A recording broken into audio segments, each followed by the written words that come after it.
Assalamualaikum warahmatullahi wabarakatuh. Waalaikumsalam warahmatullahi wabarakatuh. Jumpa lagi dengan channel Gus Gaul yang semakin lama semakin menggemaskan. Ya, seperti biasa kita dengan Pak Coy tetap dalam channel Gus Gaul, tetap dengan kitab Hadratul Syekh. Iya, Mbah Hasyim Asy'ari. Hasyim Asy'ari. Kita melanjutkan episode selanjutnya. Sebelumnya saya sampaikan terima kasih kepada pemirsa yang setia mengikuti kita sampai hari ini. Ya deh. Ini kira keganggu tengi keluarga kita tak bingung. Monggo.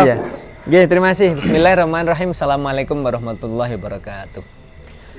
Alhamdulillahirabbil alamin wassalatu wassalamu ala sayyidina Muhammadin imamil muttaqin wa ala alihi washabbihi ajmain. Wa qala Allah taala fi kitabil karim bismillahirrahmanirrahim kulu washrabu wa la tusrifu innallaha la yuhibbul musrifin. Pemirsa yang dimuliakan oleh Allah Subhanahu wa taala, kita oleh Allah itu diperintahkan untuk makan dan minum, tetapi kemudian dilarang untuk berlebihan.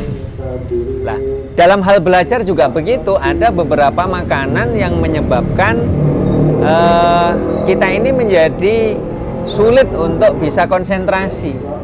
Jadi gangguan ya? Iya, dalam kitab Adabul Alim wal Muta'alim, Hadratul Syekh menjelaskan kepada kita ayyuqallila isti'malal mata'imil lati hiya min asbabil baladati. Kita dianjurkan untuk meminimalisir, ya artinya tentu satu perkara yang ya kalau minim artinya kan sedikit gitu ya.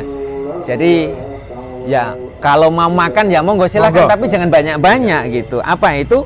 Makanan-makanan yang menyebabkan daya nalar kita itu menjadi stromnya itu kurang nyut gitu ya. Yang mengganggu ya, mengganggu daya berpikir. Lah, apa itu? Diantaranya dijelaskan di sini, kita dianjurkan untuk menghindari makanan-makanan yang menyebabkan daya pikir kita itu lambat dan mengganggu panca indera, menjadi lemah. Wa fil hawasi. Apa itu? Katufahil khamidi, seperti makan apa yang masam. Asam ya? Iya, asam. Jadi ternyata makanan-makanan yang menyebabkan asam lambung ini naik itu oleh Hadratus Syekh disarankan untuk dihindari. Boleh makan tapi sedikit, jangan banyak. Kenapa? Karena kalau banyak menyebabkan asam lambung itu menjadi naik sehingga susah untuk konsentrasi. Bukan berarti kemudian ternyata di pondok banyak larangan gitu. Tapi penjelasan medisnya asam lambung. Iya, asam lambung gitu ya. Wal bakilai dan buncis gitu ya. Ini juga termasuk makanan yang dianjurkan untuk dihindari. Ya saya tahu buncis itu memicu asam lambung juga. Jadi dalam bentuk gas. Gitu, jadi mari ngentut. Ya, wasur bil khalli dan minum cuka. Ya, tentu cuka, kemudian apel yang masam itu kan memicu asam lambung kan gitu ya. Wa kadzalika ma yaksuru isti'malul bulghamu al mubladu lidihni. Jadi kita juga dianjurkan untuk menghindari makanan-makanan yang merangsang munculnya dahak. Biasanya kalau orang ini muncul dahak itu kan bolak-balik otak-watuk aja kan gitu. Mengganggu kancane. Mengganggu temannya.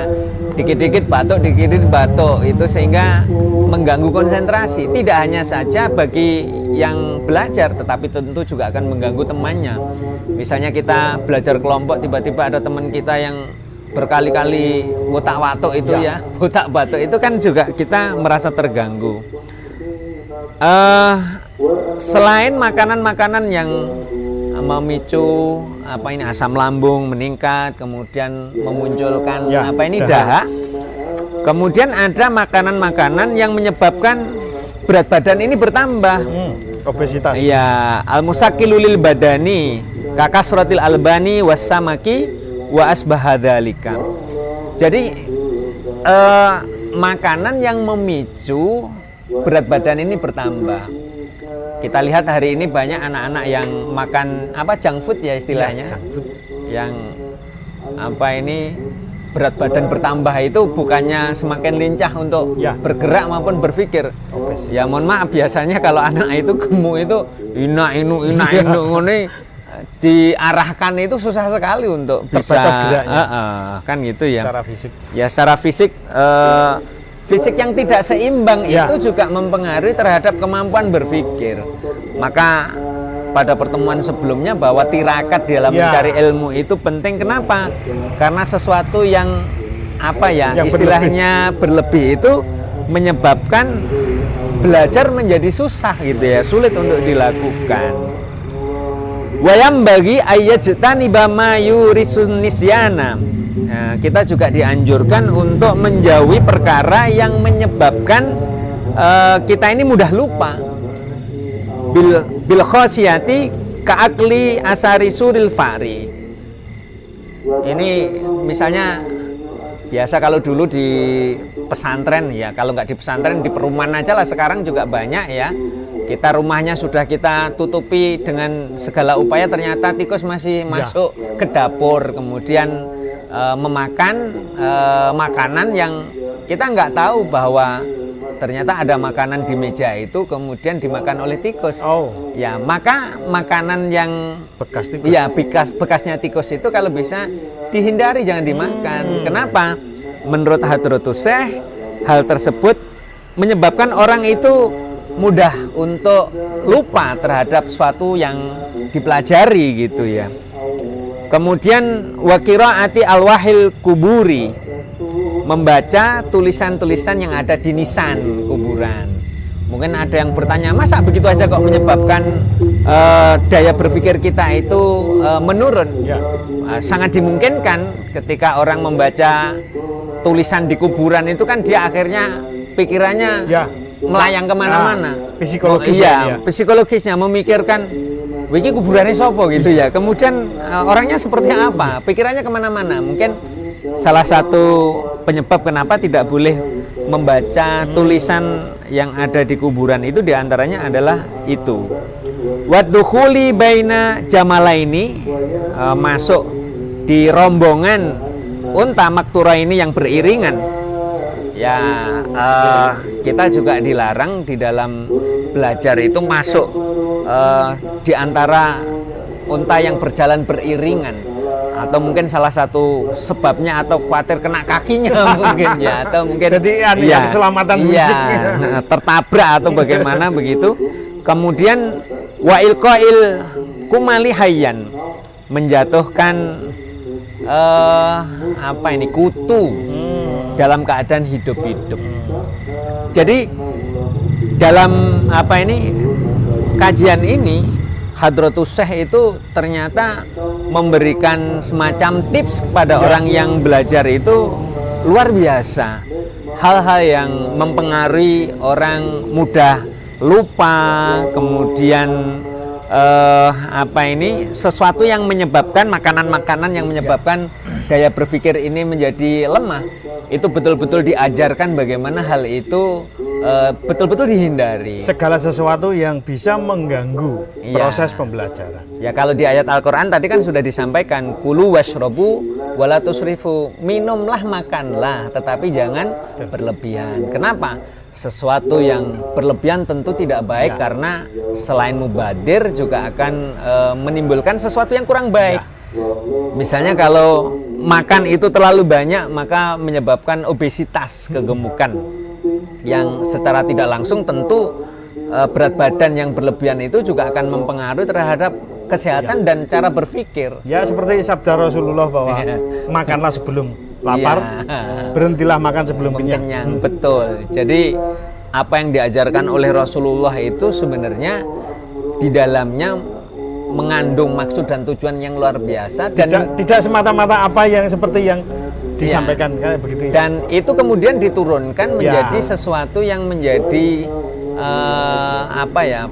Sesuatu yang bersifat praktis, bahwa orang kalau mau apa ini mudah untuk mempelajari sesuatu ya berhentilah makan sebelum kenyang. Ya. Kenapa? Kalau kekenyangan itu hampir bisa dipastikan Ora iso mesti sinau. bolak-balik ngorok ini ae kan gitu loh yang ngantuk. Ora iso sinau, Iya. obesitas, Iya. resikonya. Resikonya seperti itu. Iya. Kemudian kita dilarang untuk membuang kutu dalam keadaan hidup-hidup. Artinya bahwa Hadratus Syekh itu mengajarkan kepada kita pentingnya mencintai makhluk lain gitu ya. Bagaimana kita tidak sembarangan membuang sesuatu, walaupun ada yang mengatakan bahwa mungkin kalau ada kutu dibuang ke tanah itu maka potensi untuk hidup juga ada gitu ya. Sehingga kita lihat kalau di kampung-kampung itu kan ada tanah yang kemudian ada kutu yang dibuang, kan juga ada kalau bahasa Jawanya undur-undur. Lah mungkin ini Hadratus Syekh mengajarkan kepada kita pentingnya mencintai lingkungan sehingga kita tidak sembarangan membuang sesuatu dalam keadaan hidup-hidup. Ya. Kenapa ya? Bagaimanapun juga bahwa kutu itu adalah makhluknya Allah gitu ya. Belum lagi misalnya ada kisah suatu hari itu ketika Sayyidina Umar bin Khattab berjalan di satu gang di kota Madinah itu menjumpai ada seekor burung yang dipakai mainan oleh anak-anak. Diikat, dilepas, ditarik, kemudian dilepaskan lagi. Akhirnya Sayyidina Umar itu merasa kasihan. Akhirnya anak kecil itu dipanggil, kemarilah nak gitu. Kemudian burung itu oleh Sayyidina Umar dibeli, bukan dipelihara tetapi oleh Sayyidina Umar langsung dilepas. Ternyata beliau ingat ajaran Rasulullah, Ar-Rahimuna yarhamuhumur Rahman, bahwa orang yang suka mengasihi kepada orang lain atau mengasihi kepada makhluk lain itu akan disayangi oleh Zat yang Maha Pemurah. Irhamu man fil ardi yarhamkum man fis samai. Sayangilah orang yang ada di bumi ini, niscaya engkau akan disayangi oleh yang di langit lah.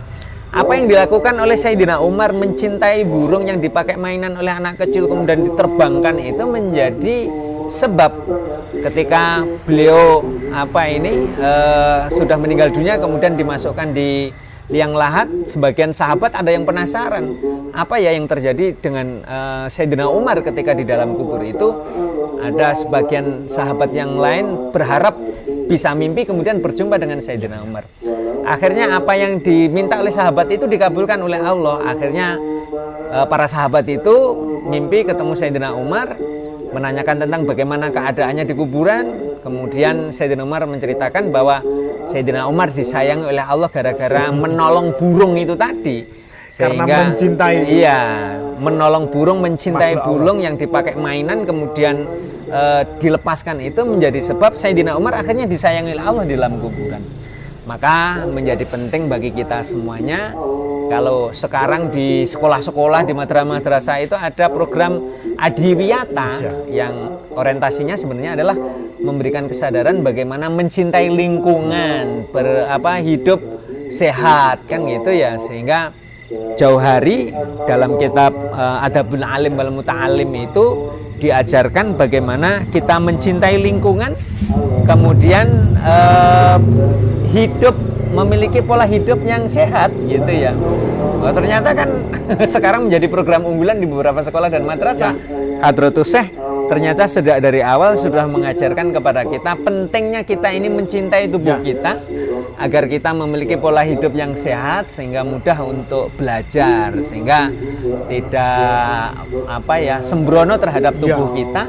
Karena tubuh kita adalah aset. Kalau kemudian sakit menyebabkan proses belajar menjadi tidak lancar, tetapi kalau tubuh kita sehat, belajar menjadi semakin mudah. Kira-kira begitu pemirsa yang dimuliakan Allah Subhanahu wa taala. Mudah-mudahan kita doakan kepada para pemirsa yang putra-putrinya sedang belajar. Kita doakan mudah-mudahan mereka bisa merawat tubuhnya menjadi sehat, menjauhi makanan-makanan yang kurang menyehatkan. sehingga menyebabkan anak-anak kita susah untuk konsentrasi dan belajar. Mari kita berdoa bersama-sama. Bismillahirrahmanirrahim. Allahumma sholli ala sayyidina Muhammad wa ala ali sayyidina Muhammad walhamdulillahirabbil alamin. Hamdan yuafi ni'amahu wa yukafi mazidah. Ya rabbana lakal hamdu kama yanbaghi li jalali wajhikal karim wa 'azimi sultanik. Allahumma sholli ala sayyidina Muhammadinil fatih lima ughliq wal khatimi lima sabaq nasiril haqq bil haqq wal hadi ila siratal mustaqim wa ala alihi haqqa qadrihi wa miqdarihil adzim. Allahumma anfa'na bima 'allamtana wa 'allimna bima yanfa'una. Allahumma ja'alna min ahli ilmi wal khair wa la taj'alna min ahli syarri wad dhair innaka ala kulli syai'in qadir. Rabbana atina fid dunya hasanah wa fil akhirati hasanah wa qina adzabannar. Wa sallallahu ala sayyidina Muhammadin nabil ummi wa ala alihi wa sahbihi wa barik wa sallim alhamdulillahirabbil alamin. Demikian pemirsa yang dimuliakan oleh Allah Subhanahu wa taala. Sampai ketemu di episode berikutnya. Akhirnya wallahul muwaffiq ila aqwamit thoriq. Assalamualaikum warahmatullahi wabarakatuh. Waalaikumsalam. Demikian yang disampaikan, bahwa dalam proses belajar kita juga harus mengatur apa yang kita makan, apa yang kita minum. Betul.